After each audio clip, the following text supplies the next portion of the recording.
What do you see when you look at a pinball machine?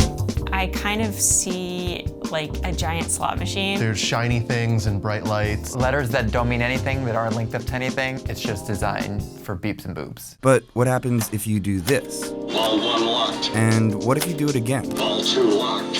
And again? Shall we run? Let's Batman.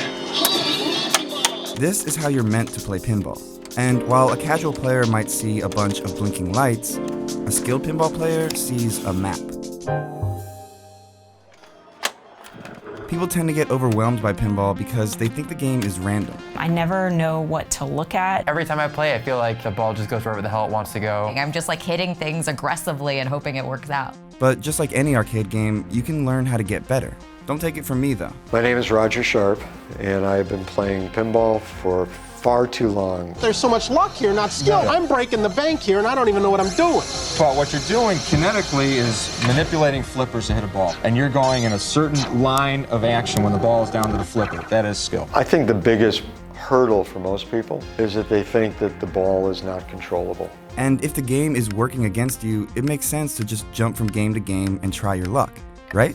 Well, no, each game was different. Each game had different geometry. Each game had different rules.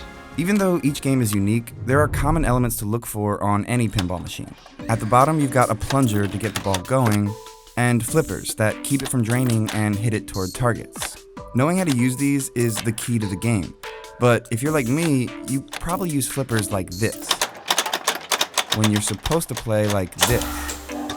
If you can slow things down, it's to your advantage. Just above the flippers are slingshots. They add a little chaos to the ball's path. The middle of the board is where you'll usually find target banks like this one that spell out a word, and chutes, which will take your ball and kick it out somewhere else on the playfield. And there's always these guys, jet bumpers. And while it might seem like they're meant to derail your game, they're actually pretty harmless. Most of those are done in clusters. Done in clusters for a reason. They bounce a little bit, maybe they'll go back up a lane. It's not necessarily going to come back in your face. Up top, you've got the source of a lot of big points, ramps. They're usually designed to drop the ball straight back onto the flipper, so you're incentivized to crack shots at them again and again.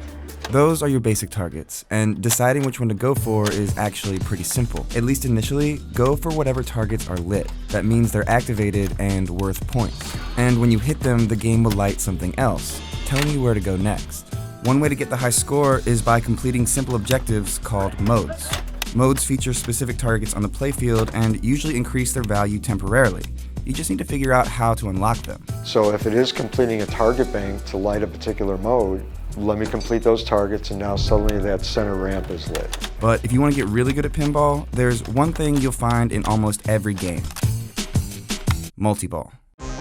Multiball is a hectic, beautiful, and terrifying mode where you juggle multiple balls simultaneously and try to hit specific shots called jackpots. Jackpots only light up during multiball, and they're worth a lot of points. Here's how you do it. Check the game's rule card and figure out what you need to complete to light the locks.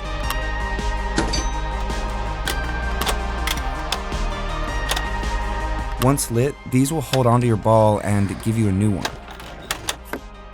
Lock 3 balls, and the game spits them all back out at once.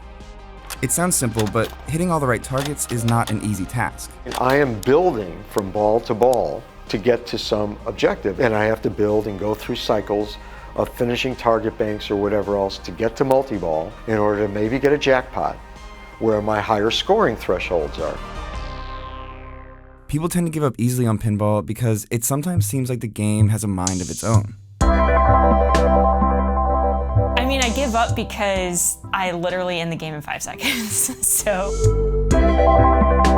Sometimes we'll get the multi-ball, I have no idea what makes multi-ball happen. It all feels random. The idea of it being totally random takes away the fact that you can actually accomplish something that you've never accomplished before. I've never got multi-ball before. Oh my God, I just got multi-ball. I'm blinded by it. It happened so quickly, but I got it.